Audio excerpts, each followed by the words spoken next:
I can't even imagine me asking a girl on a date and her being like, well, in order for you to take me out on a date, I need you to pay for X, X, X, X, X. And you hear a lot of women say that I want those grandparents type of love. They both made nothing. And I always wonder this, if a woman says, hey, I need my man to make X amount of dollars before we date, man, what happens if he can't work no more? And it was very easy for grandpa to pay for everything because everything costs nothing. I don't think I would want to be with a woman who made those financial demands of a man that she does not know.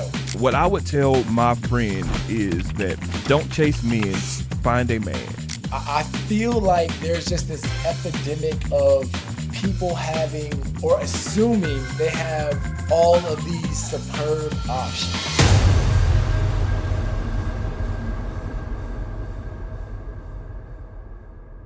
So there's no interruptions. I wanted to ask you this right now.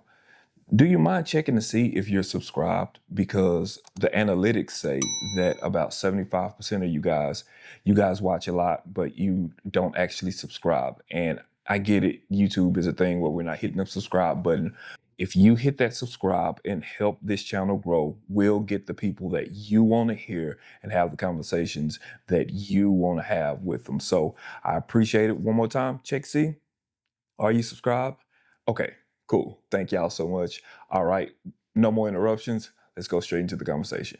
I mean, honestly, when I first got back to Atlanta, and keep in mind, this is like fresh off of school, I actually moved back in with my parents. So initially, hey, listen, and I tell people, you know, we get on this dating conversation, and we have all these conversations, but it's more so, I feel like people need to make sure they're setting themselves up for success in the future. And I knew, okay, while I'm getting used to actually working a real job, which I'd never really done before, let me just be at home, be comfortable, get my bearings, and then move into the city. So that's actually what I did. So I stayed from Alpharetta. So I stayed up in Alpharetta for about a year. And of course, I would come back and forth from the city here and there. And it was cool. Of course, a lot of my friends were based in Atlanta, people I had grown up with. So I kind of had a direct funnel to the scene, right? And it was good. I had a little bit more disposable income. I now had a title behind my name or in front of my name. And it was definitely cool. It was fun. It was all the things. But I quickly realized that, you know, the main priority is always going to be the work, right? And so I thought I would be in the club. I thought I'd be going out 3 times a week, but that just wasn't an actuality for me because I did have to wake up and be with my patients the next morning and smile and converse and do all these things. And it just was not possible for me to do that if I had been out until 1 or 2 the night before. So some people can do it. I just personally cannot. Do you feel like black women in Atlanta, but I'm just gonna say do you feel like black women really value a man's potential, or do they just give you respect once you've already made it? And so, you know, and I think it's not even only black women. I think it's just everybody in general, right? I think we've all met people who talk a lot, you know, who talk a lot. And I think the good thing about, or the great thing about being a doctor is the work's already done. You know, like before you met me, you know that I am about what I say I am. So if I say I'm a doctor, you know, I was disciplined. I did what I needed to do. I did the work, right? I think that a lot of people in today's age will say, you know, I'm an entrepreneur, I'm this, I'm that, I'm this, I'm that. And women in particular will watch their man or the men they talk to, whoever it may be. And if he is not showing the signs or going through the steps to accomplish the things that he says he is going to accomplish, I think she's going to judge him, you know? And I think that uh, we all do that, right? You might hear a boy. Go ahead, go ahead, go ahead. Man, I'm sorry. I don't mean to cut you off. Audience, I'm sorry. Don't crucify me in the comments. I didn't mean to cut Tyler off. But it just kind of jumped in my spirit. I got to ask it. Do you feel like that it's a valid judgment? What I mean is that, so entrepreneur, everybody in Atlanta is an entrepreneur. Everybody on the internet is an entrepreneur. So I'm building this thing, so on and so forth. and I got these plans. I'm going to a meeting about the plan. And so, and you're doing so many things and seemingly there's no fruit yet. Right. Is is a judgment that this person may not actually reach that potential, even if it's early on in their relationship. Is that accurate, or do they need more time? Okay, so I believe the judgment comes day by day, right? And so, you know, keep in mind, me being a doctor, it took me 8 years. Actually, no, hold up. It took me 10 years. So think about it. I could have been with a girl who, my freshman year of college, I said, I want to be a doctor. I want to be a doctor. I want to be a doctor. That did not come true until 10 years later. So it's not more so the timeline. I think it's just the daily deposits, right? Is this person doing the things that they say that they're going to do? So if somebody says, oh, I'm really into my fitness. I'm really, really, really dialed in. But you see them drinking 4 nights out of the week consistently. You still see them going to the gym, kind of, but you see them going and drinking every weekend. So certain things like that, it's just kind of like people are just watching you, especially somebody who's so close to you. Your girl is with you every single step, and so they can tell if you're faking the funk, or they can tell if you're not really about what you say you about, because they're watching, because they have nothing. They're gonna watch. They're with you all day. They want to see you grow. They want to see you succeed in whatever you're trying to do. But if they see that you are in certain situations self-sabotaging or just not doing what you say you're going to, I think the trust starts to break down. Um, and then, a lot of things come from that as well. So I don't think it's fair to necessarily judge on a timeline. I think it's more so the habits of that person. Um, it's something that, I think that women are more so paying attention to. I think that your situation and other entrepreneurs, assuming that they are really building that. Let's just say that, because in Atlanta, uh, but Yeah, I man. but I think that your situation is a little bit more concrete, because like you have daily receipts. You are in school every day. For sure.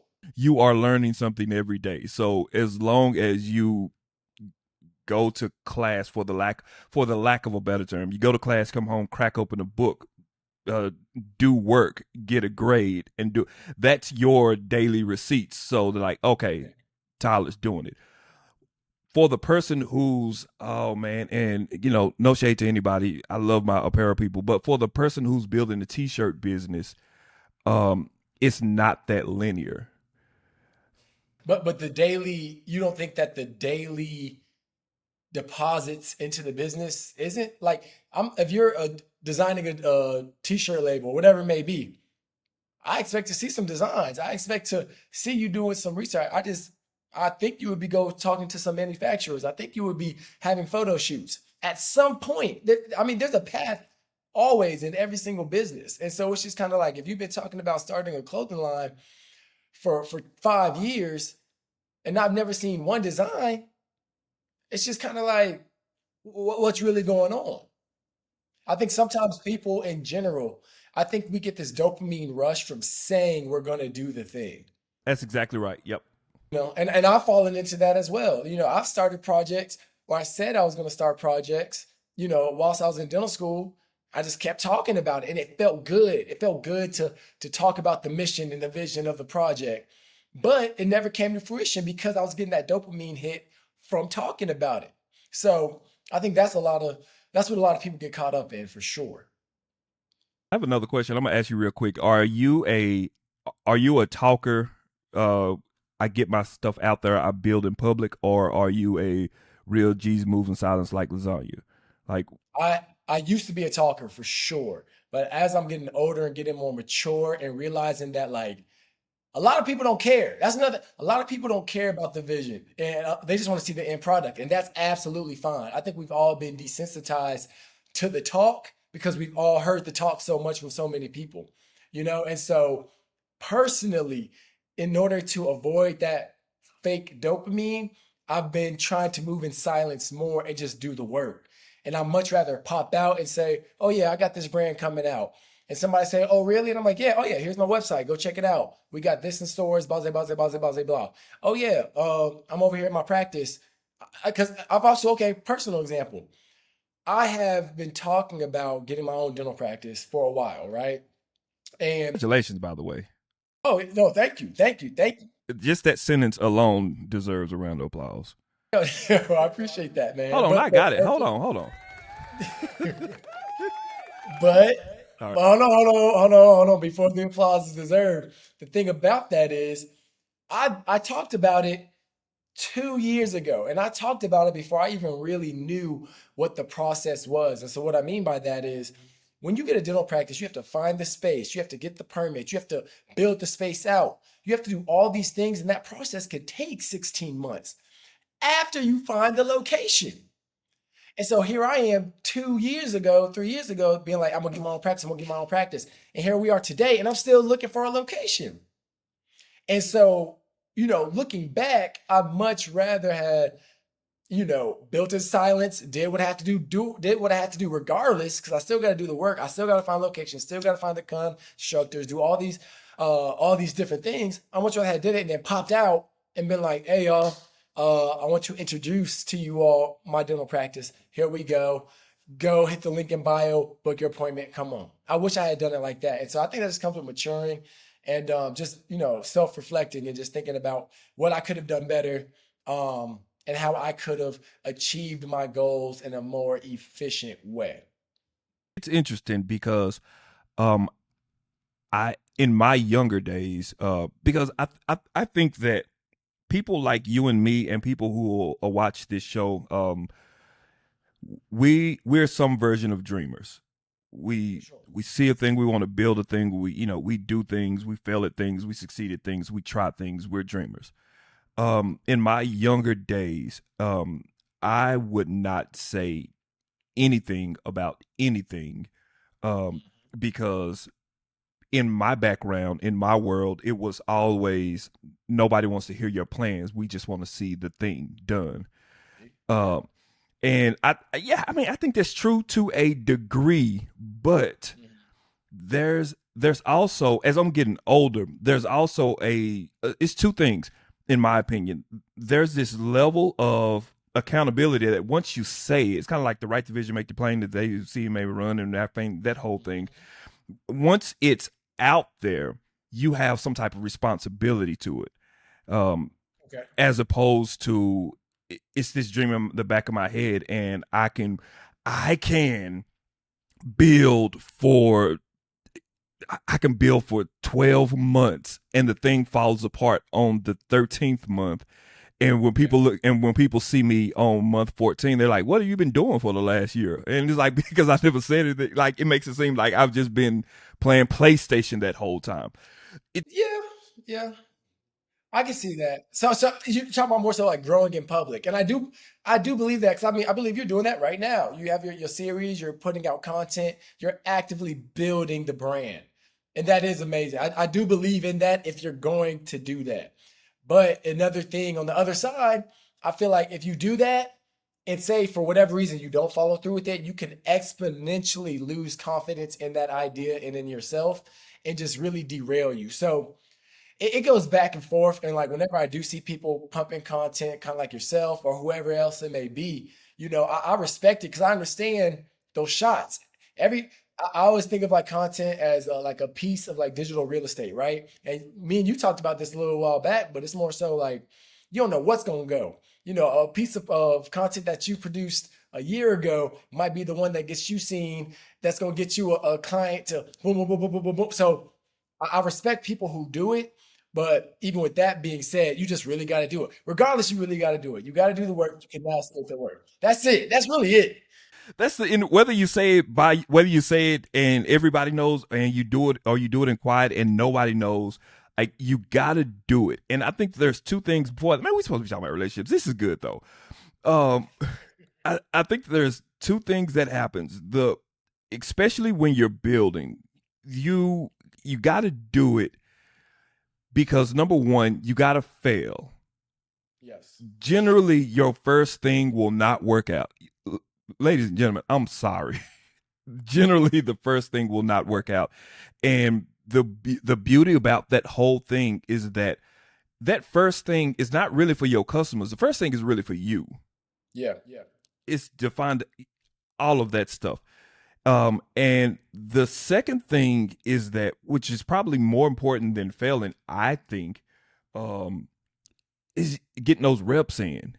absolutely, absolutely. The I think in order of importance, it's idea, reps, and then victory, I guess, or failure or learning. The reps are way more important because you learn, those reps take you through things in life that'll translate everywhere, translating your family, translating your relationships, and translating your business. Those reps are important.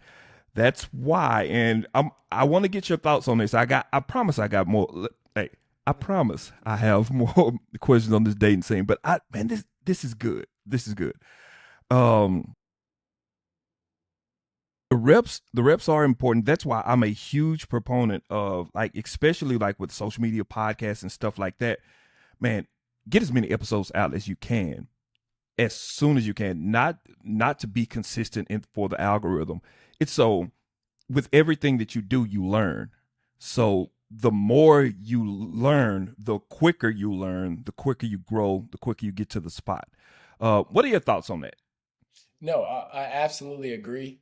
I remember I had a mentor back in the day, and I was just talking about a bunch of ideas, and he was like, "Man, he's like, I don't judge." He said he doesn't judge people on the ideas that they present. He judges people on how fast they can get from zero to one, right? And I think it's the same thing, kind of what you're saying, where it's like you got to see, like, you just have to get into it. And it's the same thing with dentistry, also. When I graduated from dental school, I might have really realistically done maybe, let's say, 30 crown preps, right? At this point in my life, I've done thousands. And it's just kind of like I've learned so much more in actually doing the work, actually doing those fillings, actually doing those extractions. And I've gotten so much better. Not, I mean, granted, I appreciate the great foundation that Tufts gave me. The book work was amazing, but it was me actually getting to the field and doing it is where I really, really, really learned. And that exponential curve of growth comes from the work, not just the research. And I think a lot of time with that too, and I fall into this as well, we get so wrapped up in the research, we get so wrapped up in the prep. And the prep is once again another false dopamine hit because we think we're doing something.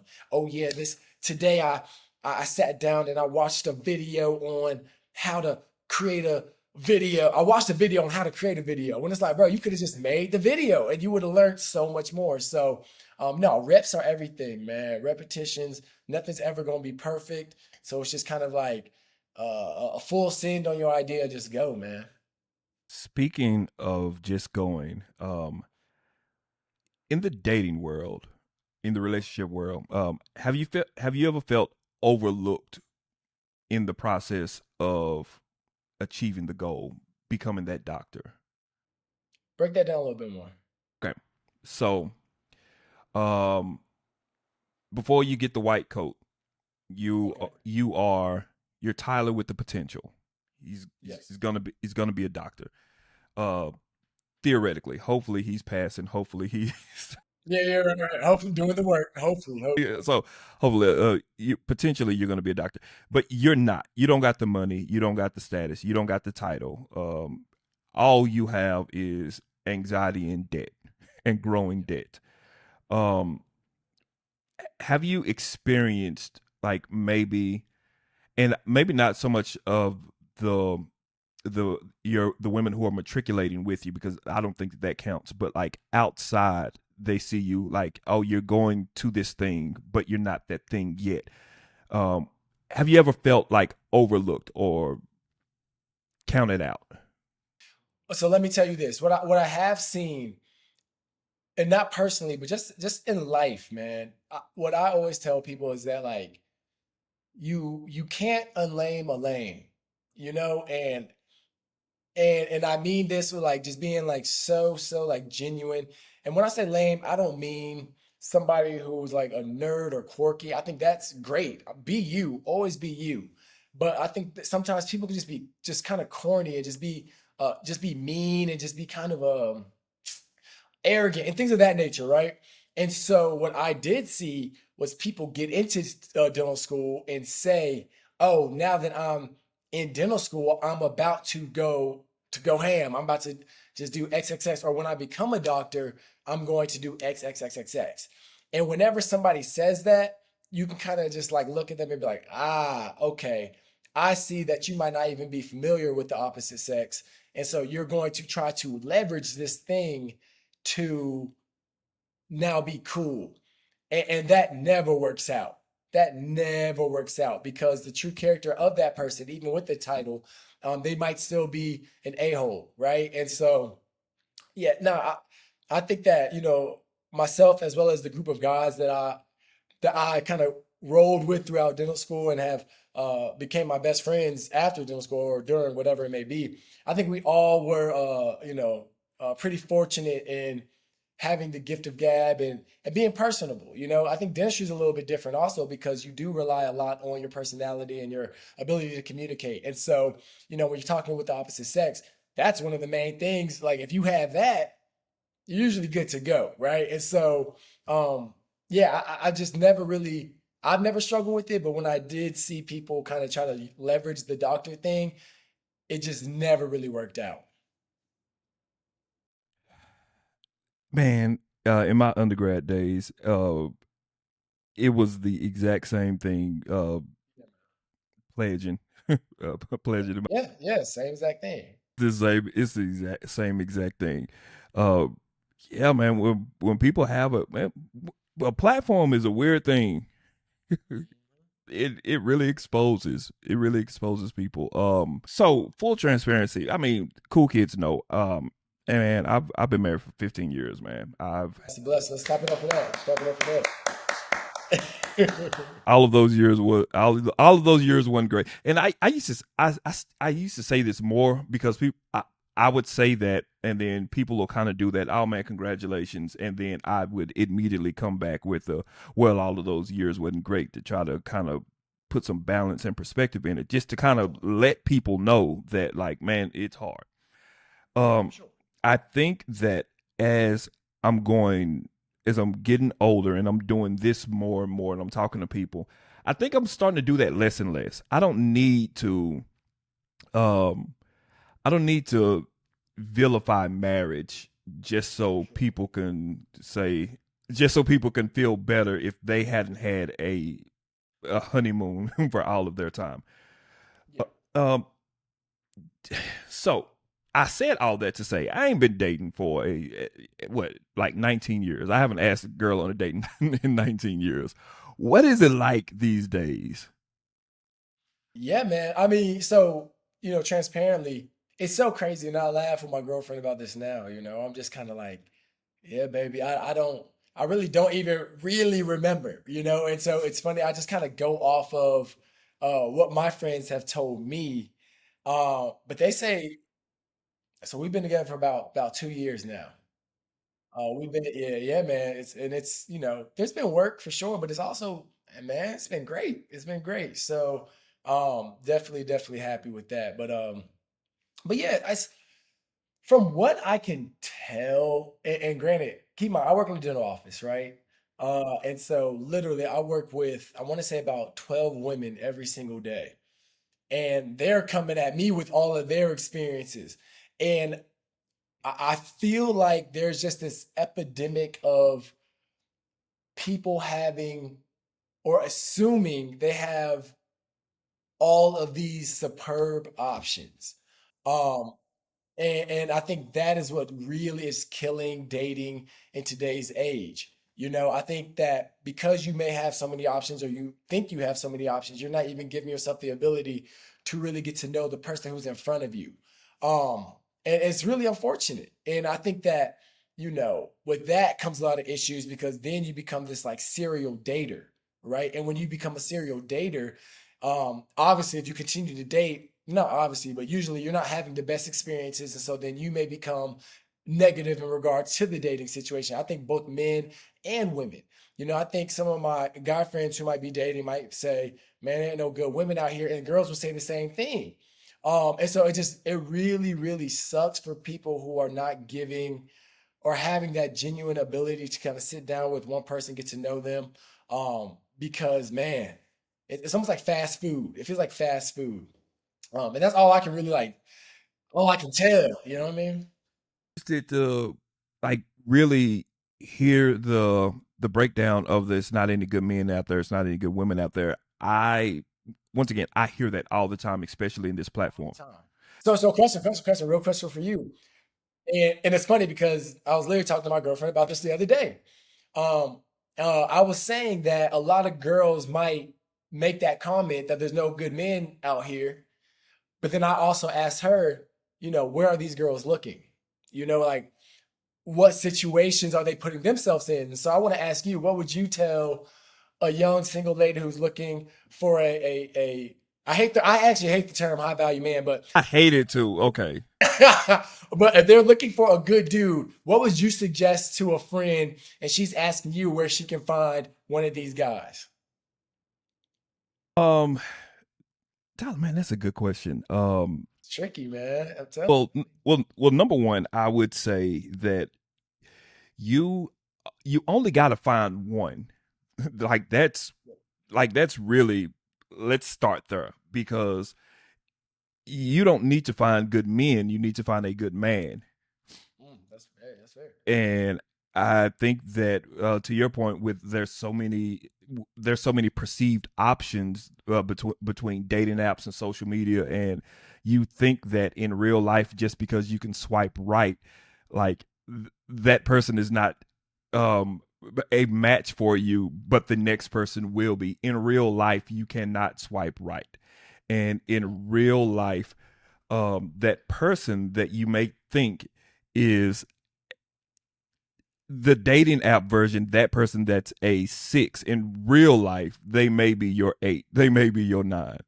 Yeah. um so don't think down of yourself, but don't think so highly of yourself that Yeah. Yeah. Yeah. you're only competing for the statistically 2% of men in America. Like, I mean, but if you want to do that, do that. no. If I'm talking to my friend, like Okay. if I'm talking to my friend, That's fair. um, there's things that come with well, number one, find your person, but then number two, like if I'm gonna get that top 2%, there's things that come with that top 2%, that are you willing to trade off? Because like as you said that, like at the beginning of this, before we talked about all this, like, man, time is something. I'm trying to manage this thing because work is killing me, and and you and that's a non-negotiable, because it's not like if yeah, it's not like if dentistry doesn't work out, I can go do dentistry adjacent. You know what I mean? Like it's that's it. Like all of your eggs, for the most part, are in that basket. That basket needs to work. And Mhm. if you go, and especially in this age where it's like that 20-ish to 40-ish, like we're all generally kind of building. Like I think, Yes. like no matter what platform, no matter what foundation you start, no matter how high the foundation that you're starting out, we're all generally kind of building something. And if you come in to that person and say, I have to be everything, you've now put that person in a very particular peculiar situation. Now you're making, I you spent 10 years doing your thing to get to this point, and now lady that comes in 6 months ago is saying, hey, it's either this or me. Mhm. Okay, yeah. But see, and that's the thing, I think that, and this kind of, I have a point on that too, where it's just kind of like both men and women. I tell my women friends, for example, at my job, I'll just be like, you do have to make sure, like you say you want this type of guy, but are you even the type of girl that can support and help this type of guy? And watch this. I tell this to my boys too. I'm like, You want a baddie, you want this, you want this, you want the successful woman.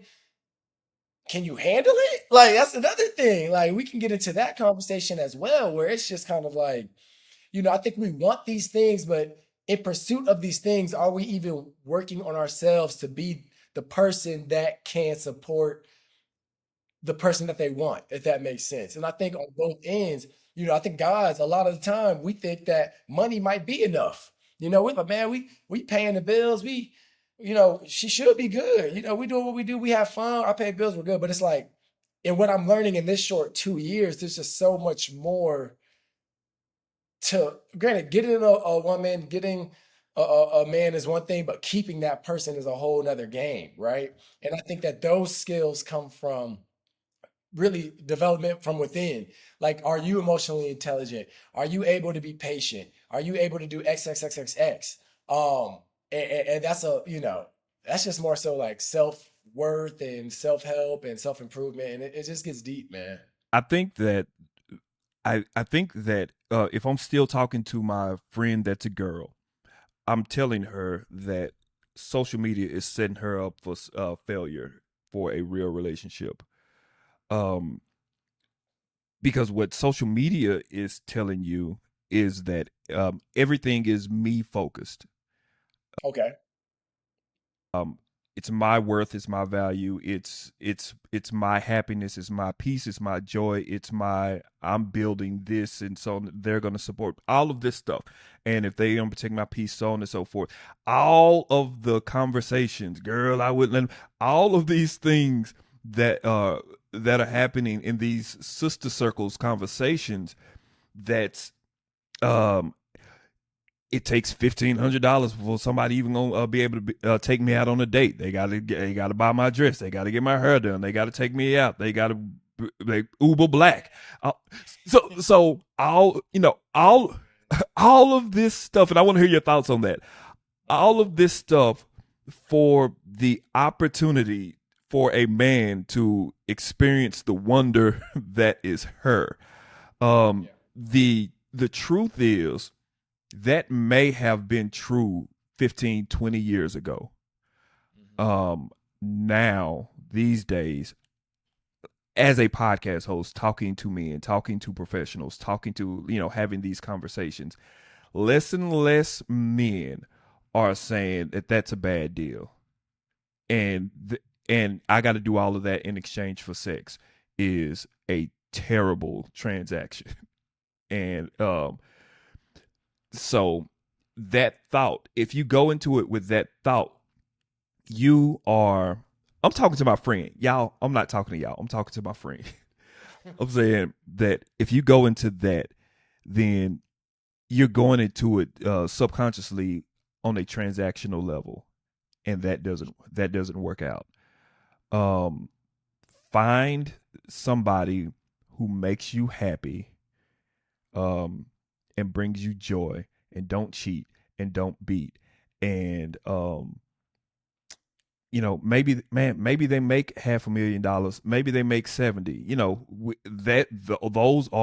Those are different levels of conversations. But at the end of the day, like you said, and I'm a relinquish the floor after this. Money is a part of the puzzle. It's not the puzzle. It's not the puzzle. It's not the puzzle. It's very, the whole Instagram thing is very interesting, right? Because I feel like Instagram gives people the platform to see what's going on. And keep in mind, like, I'm not talking about, I don't think women are looking for somebody in their 20s to buy them a G-Wagon. Like, of course it happens, you feel me? But it's like, I don't think it's that. But what I do believe is that the standards of men having to show up has been has been raised, right? And so what I mean by that is, you know, a girl might feel a certain type way because she sees that a dude took his girl on a picnic. And then she's looking at these guys like, dang, you can't even plan a date. So I don't think it's necessarily like a money thing. I think it's more just like a effort type thing. It's like, oh, this dude's out here really making an effort to really do things, right? But with that being said, you know, I think the whole transactional piece, I do believe women know who they can get that off with. You feel me? And it's like, I think that a lot of dudes, they might lead with money. And I'm like, if they want to leave with money, I don't think anybody should say, yeah, you got to buy me this, you got to buy me that to take me out. I don't think that's whatever it may be. But if a dude's over here throwing money at you, like showing you all this affection, and he's leading with that, you know, if he wants to take you to a nice dinner and do all these things, then, you know, I'm like, if you feel comfortable, do it. That's my thing. I'm just kind of like, I don't think of it as transactionally. But then again, I don't know. I just haven't been in a situation where, and I tell this to my friends, and maybe I just haven't had this part of the Atlanta experience. I've never had a woman ask me for money, like honestly, like it just has never came across. And it's just kind of like, I, I don't know. I don't know. I think more so, I don't know. I don't know. I can't really speak on that because I really don't know. Like nobody has ever came out and been like, boom. I think that, if my girl, if she ever did need something, no, it's not a problem. It's not an issue. But like, I think that the lifestyle that I live, not to like over glamorize anything, but it's like, we go out to eat because I like to go out to eat. We travel because I like to travel. So we're already having these experiences. So I hope, I'll let her tell you, but like, I don't think there's a need or a want for these super crazy things because we're doing these things every single day. We'll go on a date on a Tuesday. We'll get a trip and go to St. Bart's for Valentine's Day. We'll do these things because we like to do these things. It's not even like a flex, but it's more so like I like to travel. I like to go to restaurants. I like to go to shows. I like to go to games. I like to do these things already. And so I would say more so for women who are looking for these certain type of things, make sure you just find a guy who likes to do these things as well. Like if you like to go running in the park, find a dude who likes to go running in the park. If you like to travel, find a dude who's going to go travel. Because at that point, y'all are just doing these things together, and it doesn't feel as transactional as it would. Um, yeah. I think that when you said that, as soon as you said that I haven't had that experience, I felt my comment section lighten up. Like, oh, bro, you just hold on. Hey, man, and look, hey, it is what it is. Like a woman coming out and asking me for money is nuts. Like that's the one. If she hits my phone, it's like, hey, Tyler, I need 5 bands real quick. I'm like, if I don't know you, this is crazy. I think that's crazy. I'm telling you, and let us know in the comments. I don't know. Maybe I'm wrong. I don't know. Maybe it's a different Atlanta, but I'm telling you, there are women who won't even give a person a time of day unless they pay for everything and their preparation for the date, as in the hair, the nails, the dress, the Uber Black, all of this stuff. Nah, bro. I actually, I mean, comment section, please let me know. Like, keep in mind, like, I, This is going to be the best reel in. no, because I'm in full support. I'm in full support of the man paying for the first date, the second date, the third date, whatever it may be, especially if you're courting somebody, right? Like, and this is from experience, me and my girl, especially now, like, okay, cool. Like she does so much for me. But even with that, for most of the dates, I say probably 95% of the dates, I'm paying for everything, and that's cool. I'm cool with that. And if my girl, of course, ever needed something, like I said, it's all good. But I can't even imagine me asking a girl on a date and her being like, well, in order for you to take me out on a date, I need you to pay for X, X, X, X, X. I, I'm sure it happens, but that's crazy. And somebody who will pay that, I mean, granted, if you want to, you got it. If you got it, do it. But I think principally, I don't think I would want to be with a woman who made those financial demands of a man that she does not know. That just feels a little weird to me. And I think that that's the hard part about the conversation today, because there are a not all women, definitely not all women, not my woman, not your woman, not the majority of women who will look at this show, because I'm very proud of the people who watch Lunch with the Cool Kids. We're a solid we're a solid group of people. There are some that are not, and and there and those that group of people who are saying that money is the entrance way to my heart, they're the loudest on social media. Ah, okay. They're the loudest, and because they're the loudest, it makes it seem like that's what culture is right now. Fair. And you have Fair. those loud ones saying that I'm on my boat trip in Dubai, and well, there's no boats in Dubai, but you know what I mean. There's Yeah, I feel it. I'm doing all of this stuff. I'm doing all of on these trips, and look what he paid me, and so on. All of that, and you have a growing number of men who are like, yeah, nah, this is it's part of it's not specifically like just passport bros and stuff like that, but just like the whole red pill way of Yeah, thinking. Uh, yeah. and I have a good friend. I have a good friend who's a woman who says that the red pill community is they're traumatized boys, but you know. I, I'm not. That's not this conversation. What that is, but what I do think of the pill community is that for so long, um, we as men, the underlining thread in our makeup is get all of this stuff and bag the woman. Rawr. That's the Yeah. goal.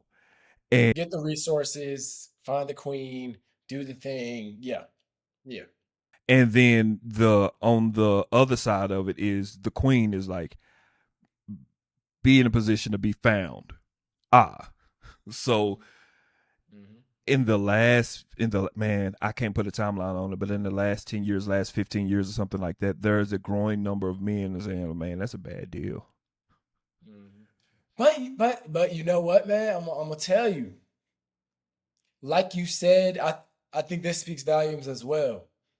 The fact that you said that subculture is the loudest, and that's what's being not promoted, but just people are paying the most attention to it because it's like, whoa, these things are happening. I think that people like you who've been married 15 years need to start talking more. I think y'all need to give people another example of like, okay, granted, that's that, but this is this. And we are, we're a partnership and we do things together. She helps me, I help her. Boom, boom, boom, boom, boom. And I always laugh because I feel like the people who are the happiest probably keep it off of social media. And that's the issue. There's not real representation or not a lot of representation of that, and it's just crazy. Like I had watched a video of a dude, he was crying at his wedding and like people are just like, oh my gosh, like this never happens anymore. Da, da, da. But I'm like, I feel like people cry at their wedding all the time. Like, you feel what I'm saying? I'm like, I feel like that image also needs to be promoted just as much as the all men cheat, da da da da da. Like that is for sure a thing, but I think there are also just as many strong, maybe not just as many strong relationships, but a lot of strong relationships where people are happy. Granted, they've been through some things, but hey, this is how we made it through. Um, because yeah, man, like we need to bring that back. You know what I mean? Strong. But I have a thought about that. And maybe not this conversation. Dude, we got to do this again. My God. That's good. Yeah, we can keep. Yeah, you already know. Okay. Um, I have a thought on that. The thought is that I think that there are a lot of people who are in that space saying that we're over here, we're happy, we're making it, you can do it too. Issue is number one, psychologically from a standpoint, they will never uh, be platformed on the algorithm. Psychologically, we're wired for negativity, like we just are.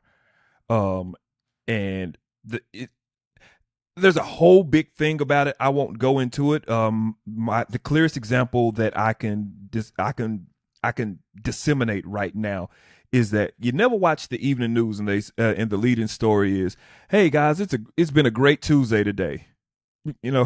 Kids been to school. There's been no accidents. Nobody's been shot. Nobody would watch it.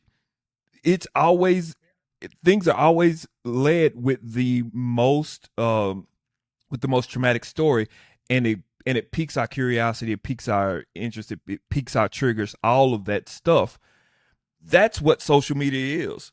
Um, so I can, and it'll be a good social experiment. I can name this episode two educated black men talking about the joys of marriage. It will be the worst performing video. Man, boo, boo.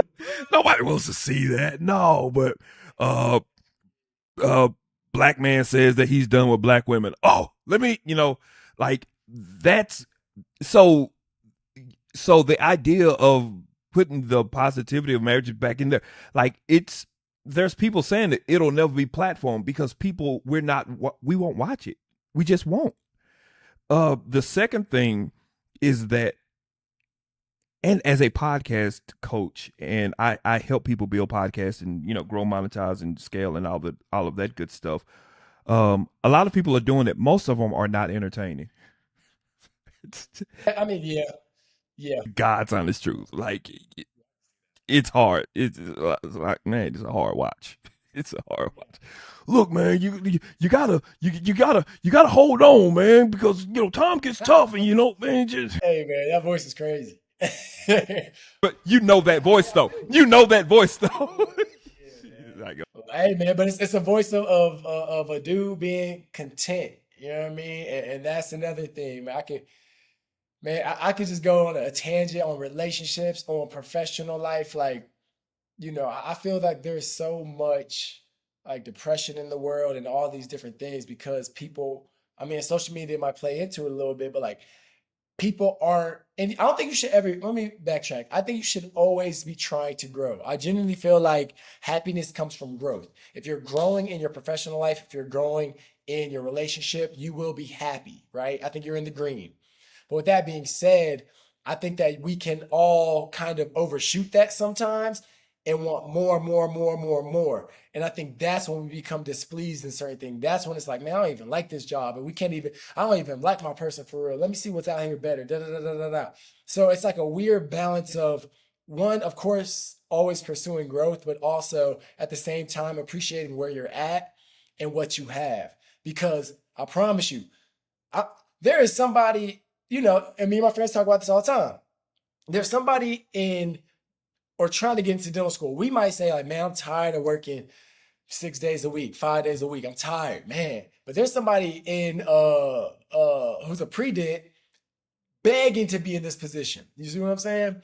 And I think that like you got to keep that in mind just to kind of keep that hunger going and just really appreciate what you got going. Cause man, it's hard out here, man. It's hard on all ends. So that's tricky, man. Tyler, let me ask you, man. There was a recent conversation that really got a lot of people going. There was a social media personality. She was a woman. She was a woman, black woman, pretty woman, well spoken. Um, she said that she would not date a man who made $70,000. Um, and as you could imagine, it lit the community up. Yeah, yeah, And there was so many, well, what about this? What about this? What about this? What about this? What about this? She was like, nope, nope, nope, nope, nope, nope, nope. What if he was building? What if he was just about to wreck? She's like, nope, nope, nope, nope, nope. What if there was potential? What if it? No, nope, nope, nope, nope, nope, nope. Okay. Um, I, you know, I think there's a couple of different, and the question is, I want to get your thoughts on that. Uh, being being a man who makes over $70,000. Um, I think there's a couple of different thoughts about that. Number one is, for me, I think that she's 100% entitled to think whatever she wants and have her preferences for sure. Number two, um, I mean, I don't know a better way to say it, but I think that's irresponsible for her platform because, like, all the women who are following her are not her. yeah, You know what I mean? And yeah. and and you have, so okay, that I'm not going to go too much. What are your thoughts? kind of like what you said, man. I think if that is her preference, that's her preference. I think that what I've also seen with most everybody, you make exemptions for the people that you like. So I mean, I don't know this woman. I don't know the context of the situation, but Oh, what I told you was the context. That was she was just like, no. She said, okay. I mean, hey, look, what she likes is what she likes, and it just is what it is. If she wants to put a financial number to it, that's on her. And like, that's on her. I think a lot of times we look at money and we're like, we like to base a lot of things on money, like, oh, I made this amount this year, so I had a good year. I need my partner to make this amount because of XXX. And I think we do it because it's so easy. It's so easy to say the number. These aren't these aren't what quality. Is that the qualitative? I think that's the word, where it's like you don't know if they're a good person or not, and that's hard to judge, right? You need time to really look into that, but it's very easy to say, okay, let me set up some parameters, let me set up some boundaries. It's easy to say a number, 70,000, or I need $100,000. So like it gets tricky. But what a lot of people also got to recognize, a lot of people aren't making $100,000. And that just is what it is. A lot of men, a lot of women, a lot of people like aren't making that type of money. So if you are somebody who wants to put that parameter on your dating life, you're cutting out a lot of people. And if that's what you want to do, that is okay. Like it's cool. Just know that your pool might be a little bit smaller. I think that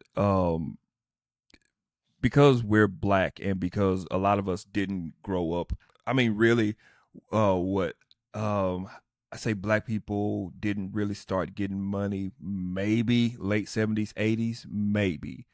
Um and like I mean like, upper upper six figures, millions, things like that. So we're probably what maybe the third or fourth generation of black people with money. It's new to us. Yeah, So our our culture in relationships, or just generally our culture, that's always been the biggest hurdle to jump over: money. for sure. I think that idea of, let me put a number on it, is that okay, that number represents security. I'm not hustling and bustling anymore. So Mhm. which is hilarious to me, because anybody anybody who's been blessed enough to make six figures, the difference between, in a real life situation, the difference between 70,000 and 100,000 ain't a lot. Like month Yeah. to month, you ain't. You can get some cheese on a cheeseburger, but you're not buying a yacht. You know what I mean? After taxes, it's like yeah, Yeah, yeah. So, it cuts it up.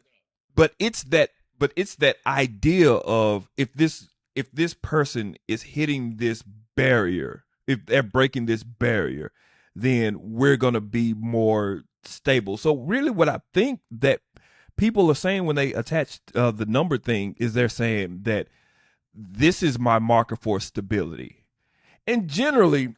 that's what women and men, we're generally looking for two things. If we're being reasonable, women are generally looking for, and I'll say this, I'll say love and stability, generally. And generally, and I like to give this disclaimer, you tell me if I'm wrong. Generally, as a as a man, what we're looking for are two things: it's peace and respect. Yes. Yeah. And I think the pursuit of stability is disqualifying disqualifying a lot of men in real life that are really, really good men. Like, you're chasing this this six figure man, which is the high value man, which, like, I mean, are you, if you're making 101, after taxes, you're six figures, but you know what I mean? Like, you just passed the test barely. So Yeah. so the idea is that, that goes back to my big point. What I would tell my friend is that, don't chase men, find a man. Yeah. Yeah. No, and I agree with that. It's so tricky because I mean that same 70,000 dude could really just come up in like 2 years and be making three, four, five, So it is very tricky. I think what I've heard a lot of women say is that they are looking for like their equal as far as financially. Because a lot of women are out here killing it too. You know what I mean? So it's kind of just like, if you're a nurse bringing in 200, I could see them, It's hard being with somebody who's making 40. you know what I mean? I mean, yeah, it's just different. I think it's just different. It's just different, and it's just different, man. I don't know. It's tricky because because I feel like when we date as men, well, most men, we're not ever looking for. I mean, I'm not saying all men, but I personally have never looked at a woman for financial stability. And that's just how I grew up. Like my dad, he handled, everything. So it was just like I grew up that way. So I don't know. I just don't know I don't know. I don't have those emotions. But you know what though? I think it's hard though because dude, it's a different world because more women are climbing that corporate ladder to entry mid level management. I mean, the C suites and the executive, it's still a boys club for sure.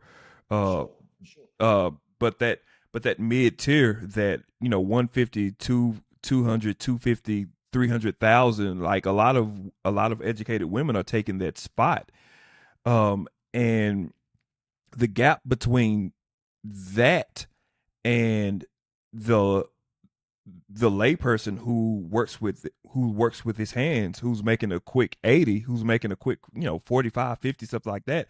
It's more of those men, and it's more of the corporate women. And Yeah. I think when everybody was kind of in the same pool, in the same price bracket, in the same earnings, it was a lot easier because we're all we're all at the same dance and like, ooh, I like you, ooh, I like you too. And you hear a lot of women say that I want those grandparents type of love. Well, the grandparents they both made nothing. You know what I mean? And and it was very easy for grandpa to pay for everything because everything costs nothing. Yeah. Yeah. Eggs was $1, maybe. Not even. Probably like 60 cents back then. And you know what? Like, I mean, even today, Yeah. like, man, I'm doing okay. Just me personally, I could be doing a lot better. I could be doing a lot worse. And as people know, and entrepreneurs, like, man, if you want to know how much money, it just depends on what day you ask. You know what I mean? There's one day I can fly everybody out to Dubai. There's another day that I can't. You know what I mean? So, Absolutely. Absolutely. I'm saying, But you know what's oh my bad, go ahead, finish your no, no, statement. no, no, no. Go ahead, go ahead. No, because I was gonna say it's also very, very interesting. And I mean, I would love to hear from the women, right? Your audience. Because I have met women who have made the comment where they'll be like, yeah, no, I want to meet my man when he's already making X.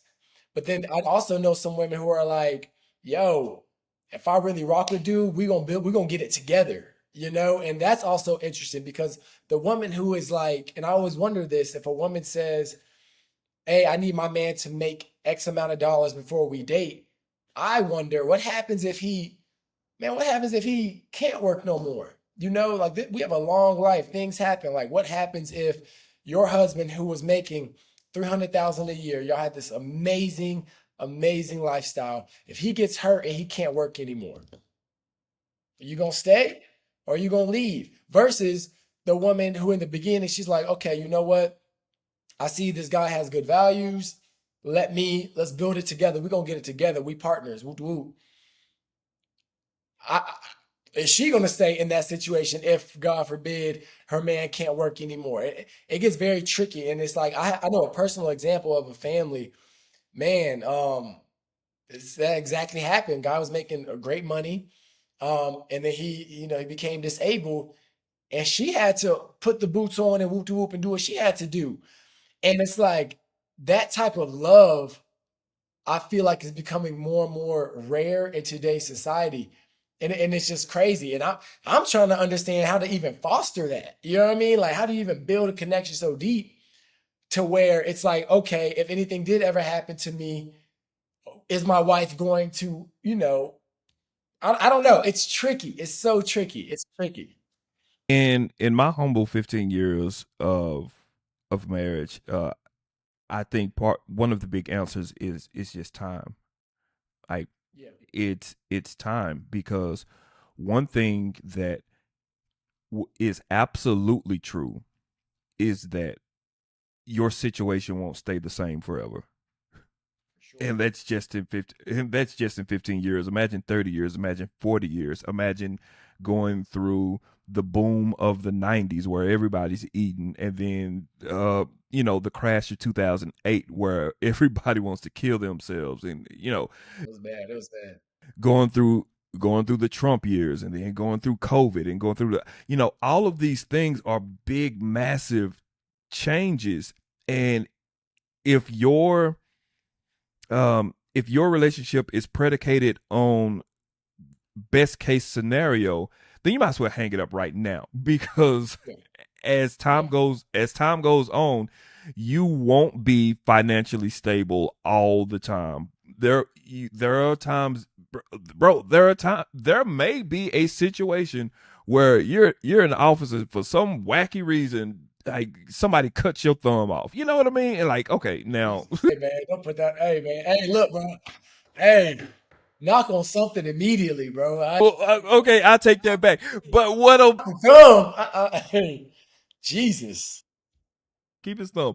But the point is that, like, so many different things change, and Yeah. today's culture, and today's dialogue, it's saying that if everything isn't pointed my way, then I deserve to be happy, and I don't need this situation, and I'll throw the situation away to protect my peace. And what that is leaving is a lot of lonely people, Yeah. because the constant is something's going to happen somewhere. Yeah. And quick asterisk, because I've heard this as well. And I do believe this a little bit. The woman will say, if the man isn't financially in the right state of mind because something has happened, then they become mean and da da da da. And so it's almost like a trickle effect. And it's like, I know me personally, if my money ain't right, of course I ain't gonna be mean, but I might not be. But yeah, you locked in. You might not be paying attention to nothing because you like, oh yeah, I gotta lock back in. I gotta get udo. I gotta make this play here. I gotta make this play here. So it's like, if that kind of distant behavior goes on for 5 years, if it goes on for 10 years because the money don't get right, does she stay? Because it gets tricky, man. It's all so tricky. So I think that, yeah, go ahead. Let me ask you this, and for my audience, especially who's listening audio, we're not mean, we're not cutting each other off, we're just having a conversation. And so sorry about that. Man, they'll come in the comments, man, you cut them off. I'm sorry, y'all. I'm sorry. But there's another element that you brought up, and it happens all the time, that I feel like it doesn't get enough of the conversation. So time goes on, and money changes. Then they kind of have to, you know, bad, not even bad, but big money shifts are like the number one and number two reason for divorce, especially today. Yeah, Um, yeah, I s- saw that. yeah, so that's a huge thing. What happens though if over time values change? Tricky. So money stays the same. Everybody's eating everybody's money. Everybody gets cheese on the cheeseburger, no problem. What if what if said man or woman, for some reason, they're listening to social media, they're listening to these conversations, they're like, oh man, you know what? I think this polyamorous relationship may be worth looking into. Yeah, man. Yeah. Um, it's Things, tricky. it's not just is well, my point is that um a lifetime is a long time, For sure. and you will not be the person. And I'll just say it for me. I got married when I was 27 years old.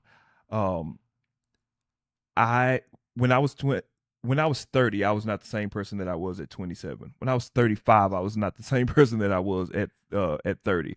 Keep going, keep going, keep going. You're gonna change, Yes. and if you feel like that the person that you married is not the person that you're with, and you feel like that you got a bad deal, because that's what a lot of men say, like, oh man, that's well, a lot of both men and women, but a lot of men say, oh man, the person that she is today isn't the person that I married. Well, yeah, it's been 20 years. You know what I He mean? gonna change. He gonna change. Yeah. A 20-year-old is not a 40-year-old. Yeah. We see the world quite differently. What my concern is that we give easy permission that if they're not doing everything the way that we want them to do it when we want them to do it, then that gives us permission to go chase better. Yeah, I could definitely see that. And granted, of course, I've not been in that situation yet as far as time. So you might be able to speak better on that. But like the way I would right now say that we could like kind of change that is just real communication. Like me and my girl, we do this thing early. Because of course I've been in other relationships in the past. And especially like, going through school, going through hardships, whatever it may be, I feel like the communication really started to lack, right? And so when I got to this current relationship, I said, you know what, let's make sure that we always keep an open, honest lane of communication. And so what we do every month, we have like a template that we use where it's like, okay, what's something you appreciated this month? What's something, even if it's small, that kind of annoyed you or made you feel disrespected? Boom. And we just go through everything and we keep it super, super honest. And that has really helped us stay strong throughout these 2 years. Um, but it's I can't even speak to 20, like, because you're absolutely right. People are supposed to change, we're supposed to grow. You just only can hope that you all grow together. And I think the only way you grow together is through communication and continuing to be friends. You know what I mean? I feel like a lot of people I see in these relationships after a while, like they don't even necessarily like each other anymore because they don't know each other. You know what I mean? And it's like, okay, if you know me, if you like, we just gonna keep growing. You're gonna see that I've now picked up an interest in movies, or now I want to go travel the world. And it's like, if you care about me, if I care about you, I'm gonna support you in what you want to do, and there's not gonna be that strain on the relationship because I want to go and travel to Africa. I want to travel to Europe. I want to do these things. We can plan to do it together. So I don't know. Like I said, I don't know. That 20-year thing is crazy. But I mean, yeah, man. Dude, listen, we're gonna have to pick this up again. I'm getting my battery's about to die, and I'm like, oh man, that's how you know a conversation is good because we done went through a whole battery.